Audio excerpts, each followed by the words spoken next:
All right, so I'm going to read something from Bret Baier's book, 3 Days in January. This is during the Eisenhower's administration. Eisenhower is like by far my favorite president of all time. I love to read things about Eisenhower, about all the stuff that he put out during his administration. It's very telling as to what our government's supposed to be and what it's actually doing outside of the Constitution. Okay, so in this section, he's talking about the military-industrial complex. It's actually Malcolm Moos, and he calls it a tripod of concerns. Okay, the idea of expressing his concerns about the military-industrial complex in a farewell speech did not just come to Ike in his final days. According to Haggerty, he had been talking about it since he became president.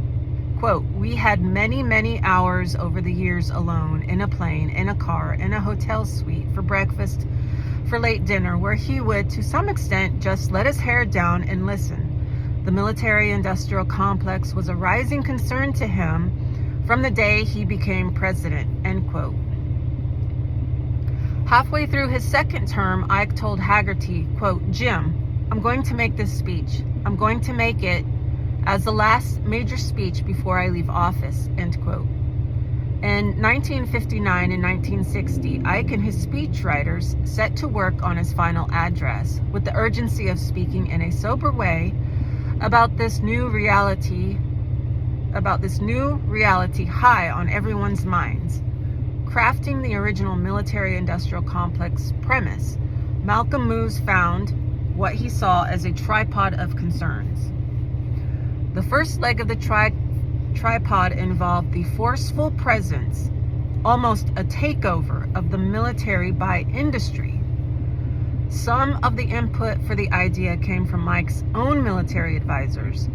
Ike's naval aide, Captain Aurand, took to leaving piles of aerospace journals on Moos' desk. Paging through them, he counted some 25,000 different companies involved in the military's aerospace efforts, a figure that alarmed Moos. The second leg of the tripod involved the revolving door from the military to the industry. Moos was working on a study tracing the number of people retiring from the military at young ages in their 40s and immediately becoming directors of aerospace and other related industries. The idea never made it directly into the speech, but it was on Moos' mind.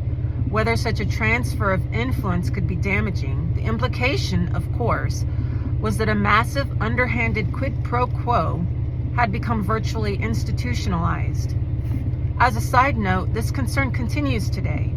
In 2008, the Government Accountability Office found 2,435 former generals and senior officers employed by 52 large defense contractors, some working on the same contracts they oversaw while in service.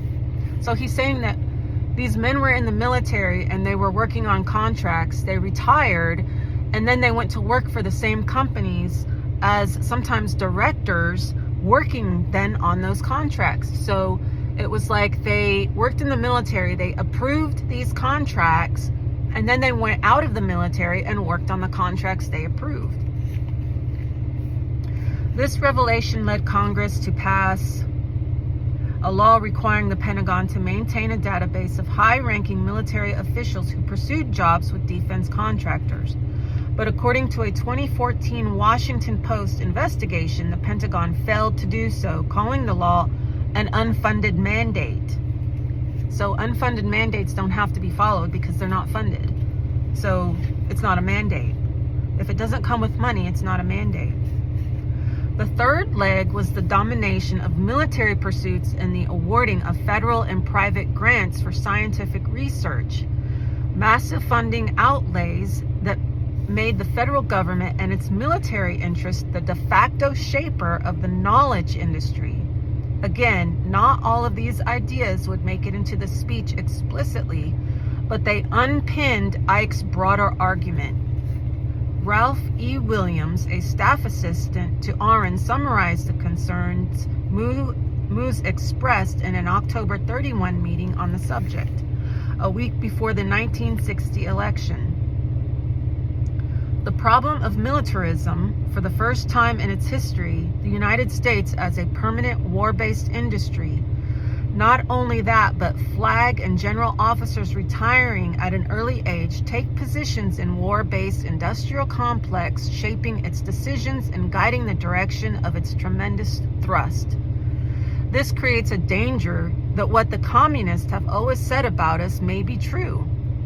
We must be very careful to ensure that the merchants of death do not come to dictate national policy.